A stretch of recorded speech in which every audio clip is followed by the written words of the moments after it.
Bhimavaram collectorate తరలింపు ప్రచారంపై కీలక వ్యాఖ్యలు చేశారు మండలి చైర్మన్ మోషన్ రాజు. భీమవరం నుంచి కలెక్టరేట్ తరలిపోతే చూస్తూ ఊరుకోమని ప్రజా ఉద్యమం చేస్తామని హెచ్చరించారు.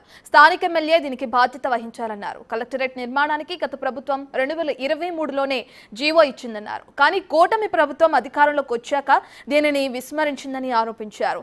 ఇక పెద్ద అమీరంలో ఇరిగేషన్ భూమిలో కలెక్టరేట్ ఎలా నిర్మిస్తారని ప్రశ్నించారు. భీమవరం కలెక్టరేట్ తరలింపు వార్తలపై ఎమ్మెల్యే రామాంజనేయులు కేంద్ర మంత్రి శ్రీనివాస వర్మ స్పందించాలన్నారు. ఖచ్చితంగా ఈ భీమవరంలో ఈ యొక్క కలెక్టరేట్ కనుక తరలి వెళ్ళిపోతే చూస్తూ ఊరుకోమని చెప్పి ప్రజా ఉద్యమంలో అందరం కూడా పార్టీలకు అతీతంగా పాల్గొంటాం. దీన్ని నిలబెట్టుకోవడానికి మేమందరం కూడా కృషి చేస్తామని చెప్పి తెలియజేసుకుంటూ మరొక్కసారి స్థానిక శాసనసభ్యులు దీనికి బాధ్యత వహించాలి. మౌనం సమాధానం కాదు. ఖచ్చితంగా మరొక్కసారి చెప్తా ఉన్నాను, ఈ నియోజకవర్గ ప్రజలు 3 సార్లు మిమ్మల్ని ఎమ్మెల్యేగా 3 పార్టీల నుంచి నెగ్గించారు. కానీ మీరు మౌనం. మరి ఈ నియోజకవర్గానికి అన్యాయం జరుగుద్ది.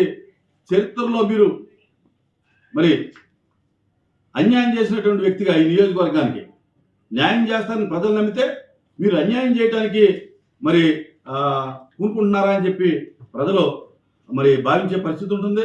ఒకవేళ కనుక ఆ యొక్క కలెక్టరేట్ తరలి వెళితే కనుక మీకంటే ఈ నియోజకవర్గానికి అన్యాయం చేసినటువంటి వ్యక్తి మరొకరుండని చెప్పి సందర్భంగా తెలియజేసుకుంటూ ఖచ్చితంగా ప్రజలందరూ కూడా ఈ యొక్క సబ్జెక్టు మీద ఖచ్చితంగా అవేర్నెస్తో ఉండాలి.